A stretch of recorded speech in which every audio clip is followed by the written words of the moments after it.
cyber has gone from it's a technical operational issue for a business to it's integral to operating the business itself and the business achieving its strategic goals. And that's going to take a different approach for cybersecurity professionals when they talk to the boards of directors. Welcome to Secure and Simple podcast. In this podcast, we demystify cybersecurity governance, compliance with various standards and regulations, and other topics that are of interest for consultants, CISOs, and other cybersecurity professionals. Hello, I'm Dejan Kosutic, the CEO at Advisera and the host of Secure and Simple podcast. Today we have a very interesting guest. Her name is Clar Rosso. She's the CEO of Rosso Strategic Advisors and a board member of Excelsior University. And she was also CEO of ISC2, very famous and the biggest cybersecurity training provider, where she had a very cybersecurity literate board. So she has lots of experience, cybersecurity experience from both management point of view, but also from the board point of view. So in today's podcast, basically you'll learn what basically the board members expect typically from CISO, from a security officer. So welcome to the show, Claire. Thank you so much for having me. I'm so glad to be here. I love your podcast. I'm always learn something when I listen, so I'm thrilled to be on it. Okay, thanks, and great to have you here. So, do you think that board members still consider this cybersecurity as something technical, or is this changing? So, is this do they view cybersecurity a little bit more as a business issue? I hope they view cyber. I hope board members are starting to view cybersecurity as a business issue. I actually think the best thing that has happened for cybersecurity in the boardroom isn't any big incident we've heard about, but it's actually AI. I actually think the focus on AI governance has really also amplified that boards need to, they understand that they need to do better oversight of cybersecurity, AI governance, technology. And so essentially, they really should have better digital oversight than they have today. Mm-hmm. I do think that that's growing in the boardroom, that understanding. I don't know how well it's playing out when there are actually board meetings, if that makes sense. Mm-hmm. Mm-hmm. Okay, but why do you think that AI governance has such a big impact, let's say, or influence on cybersecurity? Because at the heart of AI is data. And Mm-hmm. if you aren't managing your data in a way that is secure, you're not going to get reliable results from your AI. So I think Mm-hmm. organizations are starting to, again, think about we need an ecosystem approach to tackling this. We have to talk about our data governance, our data privacy issues, our data security. But at the same time, we need to understand the technology environment in which they're operating, what we're asking it to do, what's the validity Mm-hmm. and reliability, and what happens if we make big bets on AI and we have a cyber incident. All those things are interconnected and can't be looked at in isolation. So, where I believe that brings us back to is cyber has gone from it's a technical operational issue for a business to it's integral to operating the business itself and the business achieving its strategic goals. And that's going to take a different approach for cybersecurity professionals when they talk to the boards of directors. Mm-hmm. Mm-hmm. And from your experience, what is the, let's say, most important information that board members should ask from security personnel or from security officer? Well, that is probably the best question of the day. I actually was on some webcasts this morning where they were trying to tackle that issue, and I'm not sure they answered it.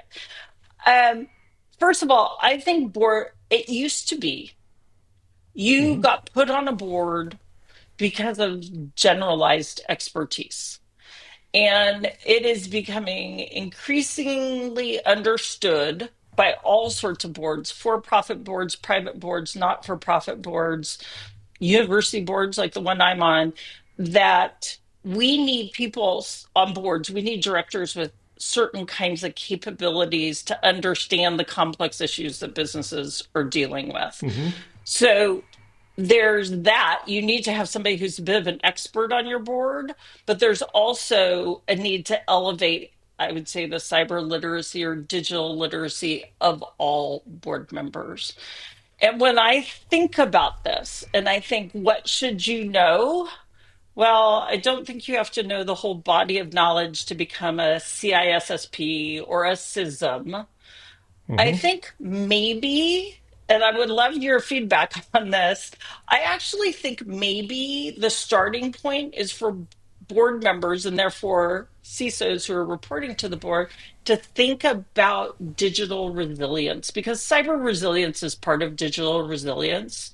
If we accept that there will be cyber incidents within our businesses, then maybe if a board can shift its focus to not just how do we prevent these incidents from happening, but what do we do once they happen? And I actually think for a CISO, starting at that point with the board is a great starting point because it really will help with if there is a problem, what do we do? And why are we positioned well from a cyber resilience or digital resilience perspective? So if I sort of dig into that a little deeper, what's the incident response plan? Where's the point at which a board gets involved in an incident response plan?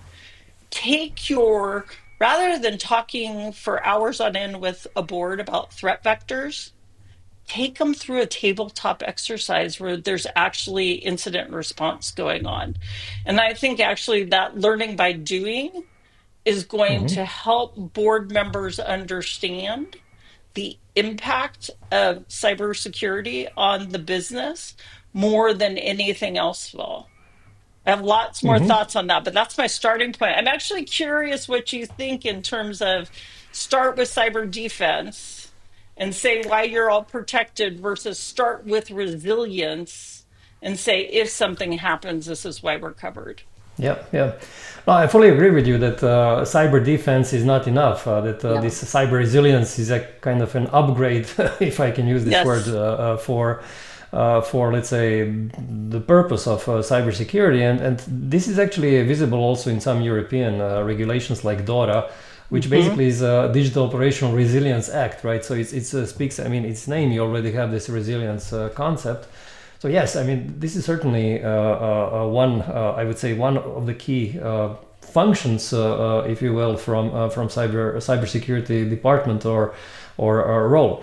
But do you think that there is something other than cyber resilience that, or to rephrase the question, is there a way for actually cyber to help business grow? Because resilience in its philosophy is basically protecting the company, right? Whereas can cyber help companies grow? Absolutely. Absolutely. So it doesn't have to be thought of as backroom operations. It can be a strategic advantage for an organization. But here's what's required for that to happen. We need cyber leaders to talk business.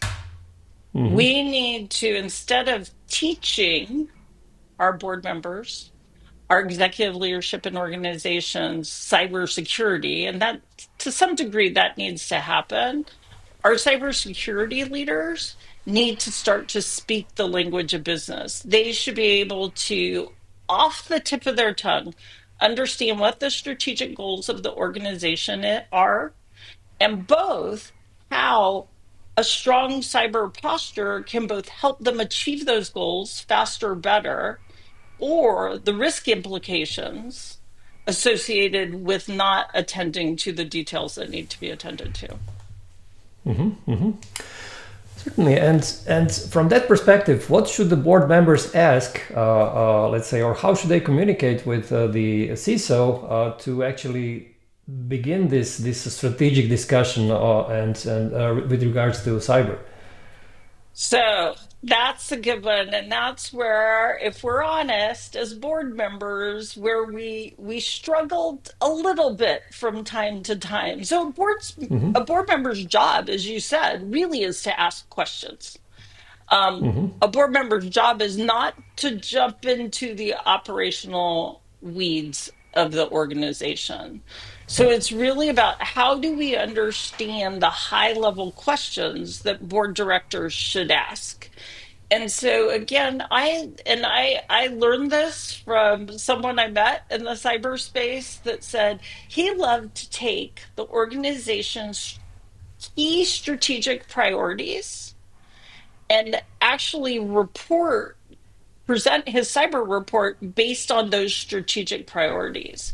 So I think one question that board members could be asking is simply, how does our cybersecurity posture help us achieve these objectives?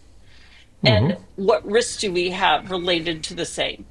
And then, of course, if there are risks, which we know there will be, how are we managing the risks, mitigating the risks, accepting the risk? Mm-hmm. Mm-hmm. Great. And basically, for let's say CISO to present these facts to the board, what is best?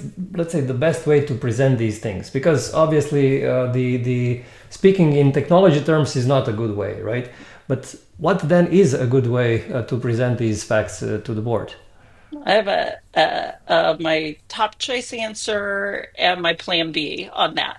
So I would say my top choice answer is, if organizations are doing a really good job at enterprise risk management, they have developed a common language with their board of how they talk about risk.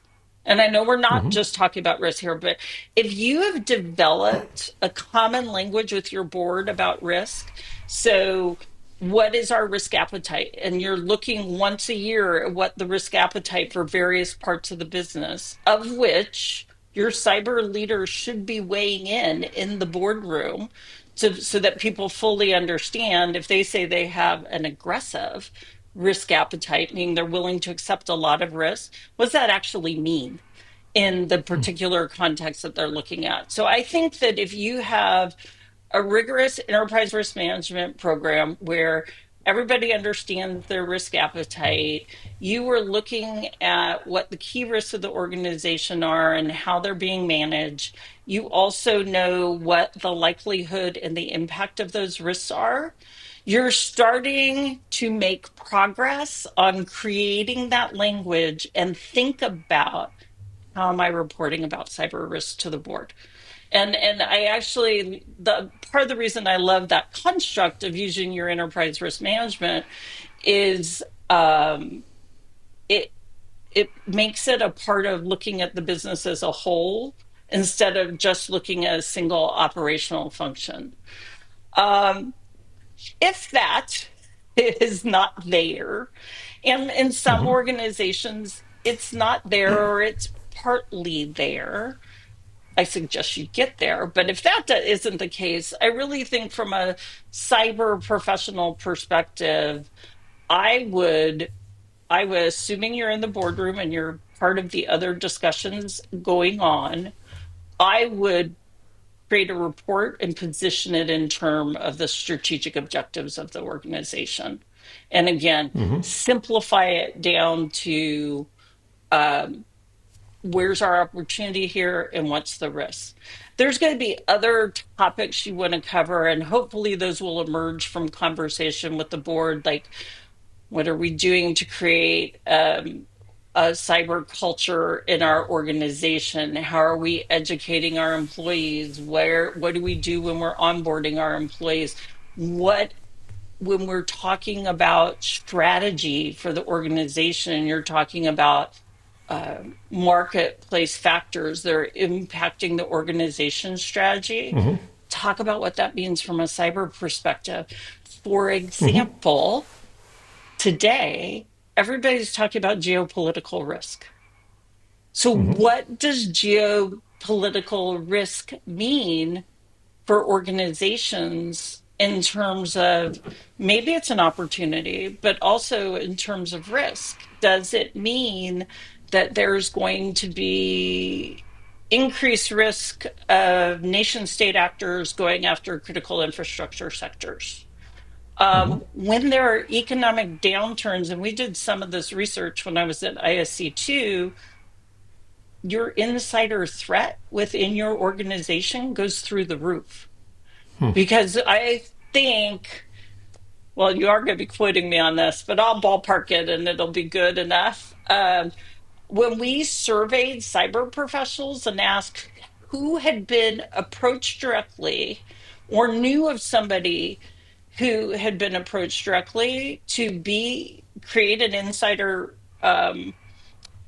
threat, it was something like 60-70% of all cyber Wow. professionals had been approached or knew someone who had been approached by a threat actor.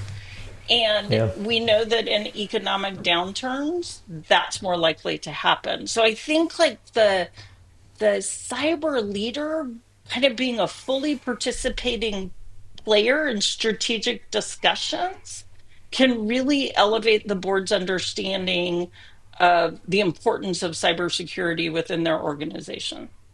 If I understood well, you mentioned that one of the aspects that needs to be discussed is really the markets. How can actually cyber help, let's say, grow the markets or let's say the sales of a company? Well, that's a great question. Um, I think in this world where we use data to get with our businesses. I think an organization that is managing its information system security well is going to have a competitive advantage because it's going to be easier, assuming there are guardrails in place, for them to work with third parties, to integrate with third parties. Also, frankly, cybersecurity is not just about making sure somebody doesn't steal your data. You know this. It's also making sure that when we rely on that data, that it's valid and that data has integrity. So the more valid and the more integrity, the more reliable our data is, the faster we are to make decisions and go to market with new products and new ideas. That's all part of cybersecurity. I think people sometimes use cybersecurity as only the people who make sure somebody doesn't hack into their systems. But Yeah. if you really take the full meaning of what it means for cyber defense, it goes much deeper than that, and that can create a competitive advantage in the marketplace. Great. And then these are obviously the topics that should be discussed at the board level together with the CISO, right?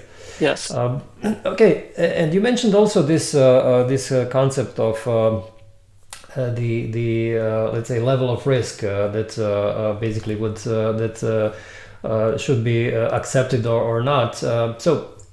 What kind of, let's say, how should, let's say, a CISO describe the let's say risk appetite, right? Should this be displayed on some kind of a scale, or should this be more, let's say, or is there some other way to describe it?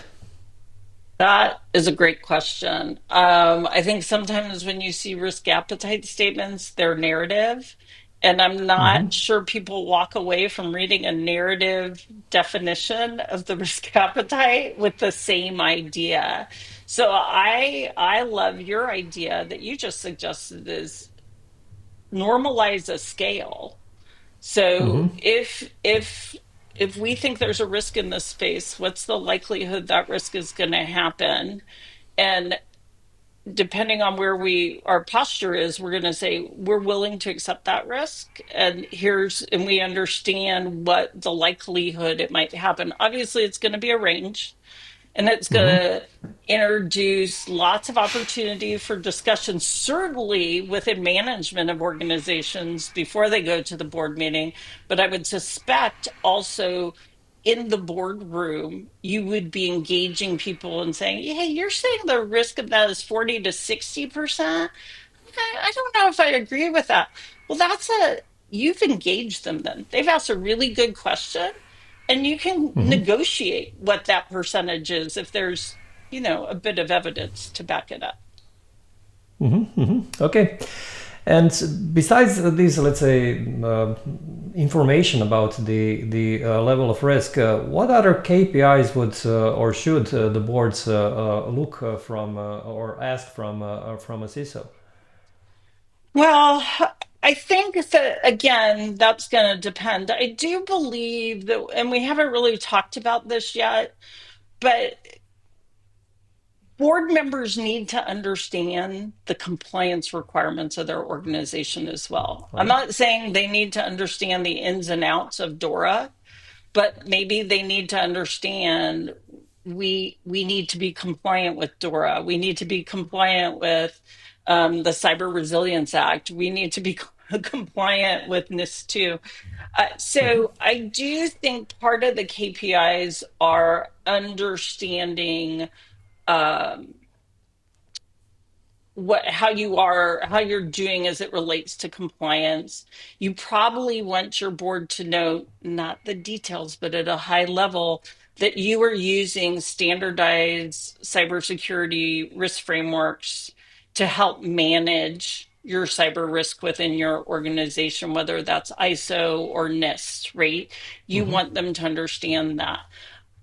Then what I would say is I think the specific KPIs will vary from organization to organization because frankly that's how, and maybe even within the organization from year to year it will it will vary. So, you may want one organization may want to have a little more detail on how they're managing access controls. Another Hmm. organization may want something about, we talk about like the number of days it takes before you do a software or hardware technology update. They may also want some data, and maybe it's not data you present all the time. Um, you know, we know that with things like ransomware, it's really important that organize beyond any defense that they have, all their defense in depth, et cetera, organizations need to be backing up their data. Well, where all that advice then falls off is it forgets to tell organizations not only do you need to be backing up your data, but you need to actually make sure that backup is usable because often organizations back up and don't. So I think there's a range of KPIs, and it's going to be a little bit board specific in terms of what they look at. Do you have any specific ones that you like? No, but what I wanted to ask you is, isn't this a kind of an information overload to basically show to the board this kind of operational data, like access control, the backup, and so on? Isn't this kind of too much? Well, it probably is too much. And then it's probably okay. So we are all going to remember that I had the most cyber literate board on earth when I was a CEO of ISC2. Um, I think it may be too much to report on a regular basis, but when you're helping board members understand, even at a really high level, what are important aspects of cyber defense, these may be, to me, understanding even at the highest level that you're actively managing access control within the organization. Frankly, and I'm sure there are those that wouldn't agree with me, I'd rather know about that than have somebody tell me the latest report from the phishing email tests. Because that's what I think boards get now is they get, oh, we sent out 5 phishing emails and we had this many people click, and that's important, but it's not as important as knowing that your organization is regularly doing backups. They know how to use their backups and they're managing their access control. Yeah. I may be crossing the line from board member to CEO as I answer that question. No, no, it's fine. It's always these are all always interrelated things. Okay, we discussed these regulations just a little bit. So, do you feel that there is a changing, let's say, in a board role because of these regulations, especially in the states? Well, we're kind of in a not so regulatory environment in the states right now. So Hmm. there are state-based regulations, but we don't see, while NIST puts out best practices, we don't see the level of regulation that, say, you see in the EU. Hmm. That said, I believe, and I spent a lot of time talking to a lot of people all over the world about this. I think the realization of digital risk in organizations is going to ultimately take us to a place where we're looking at having third party digital audits that are Hmm. comparable to the third party financial audit that we all know and love today. Because, third party financial audits got put in place because of financial risk to organizations. um, Digital risk is becoming greater and greater. So I think we're going to Yeah. see movement in that space. I was just doing some research to see if ANISA and the EU were moving forward in their thinking about the cyber audit or the digital audit, and it does seem to me like that is moving forward. Yeah, actually, DORA does require digital cybersecurity audit Right. as part of, for all financial entities, and actually NIS 2, the directive for critical infrastructure companies, actually requires the same for the critical infrastructure. So for these financial and critical infrastructure, this is already becoming a reality. Yeah. And what I think in that space we're specifically going to see is much more standardization of what we mean when we say they're doing a cyber audit. I think right Hmm. now there's a little bit of there's a little more choice than there probably ultimately will be related to these kinds of audits. Yeah, yeah. I also noticed a couple of years ago there was a talk that U.S. SEC, so the Securities Commission, will actually introduce the obligation for actually a cybersecurity for the board member, at least one board member that will be in charge of cybersecurity. So this actually didn't go through, right? No, If I so understood well. that aspect did not really happen. We actually talked when I was at ISC2, we talked to the SEC about that. Hmm. And because we said, you need to have what's your standard in terms Hmm. of somebody with the right level of cyber literacy or cyber expertise. And they didn't really want to go down that road. And so what they ended up doing that was in a bit of a surprise move because we thought things were just still under discussion was put rules in place about incident reporting and the timing of reporting incidents. So that's Hmm. the direction they went to instead. But I will tell you, there's an organization in the U.S. National Association of Corporate Directors. I'm a member. I'm certified by them. They tell you, and most boards will tell you, we need a level of cyber expertise on our board. We Uh-huh. need to understand better what's happening in that space. Again, for resiliency reasons and for risk management reasons. And as you brought up earlier, for competitive advantage reasons as well. Hmm. Hmm. Yeah, definitely is going in this direction. Question is only how much is going to be regulated. I mean, on the board level. So it's something that we have to see what will happen. Now, because of many of these cyber breaches that are happening in the last couple of years, do you see that the let's say attitudes in boards are changing? Are they changing drastically, or only to a smaller point because of these breaches?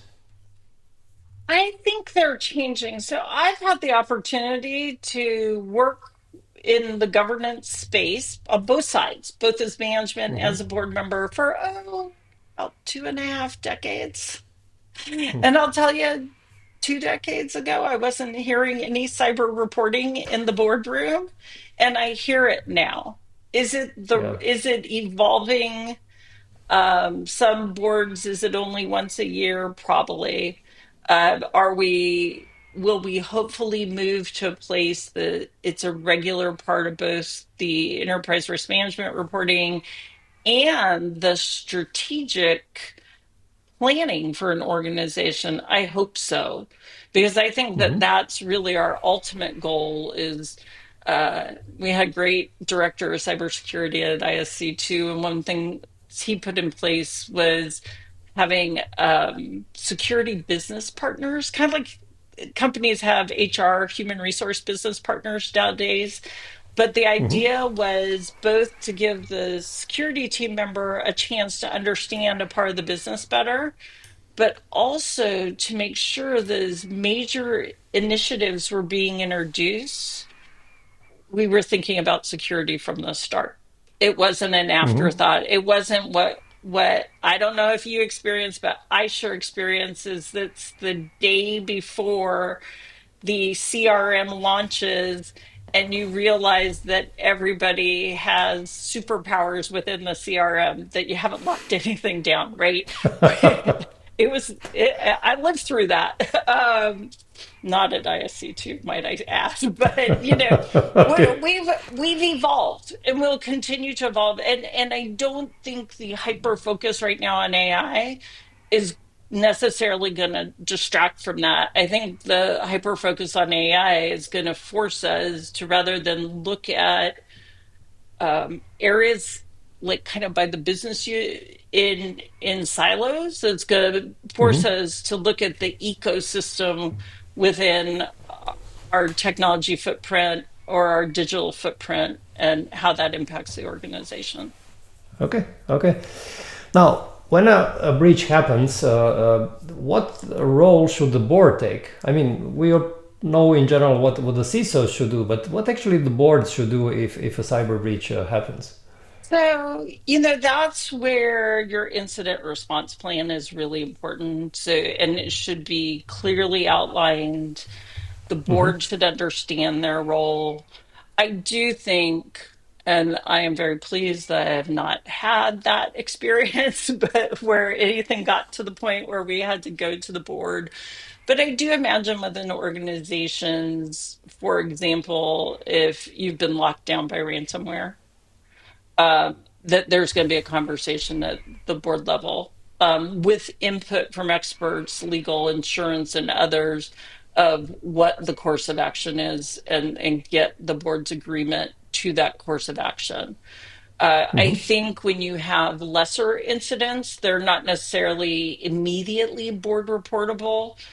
What I have found in working with boards, and I have found as a board member, is it opens the opportunity to conversation, to just allow the board members to understand how it happened and what you're going to do to try and prevent it in the future and how it impacted your business continuity.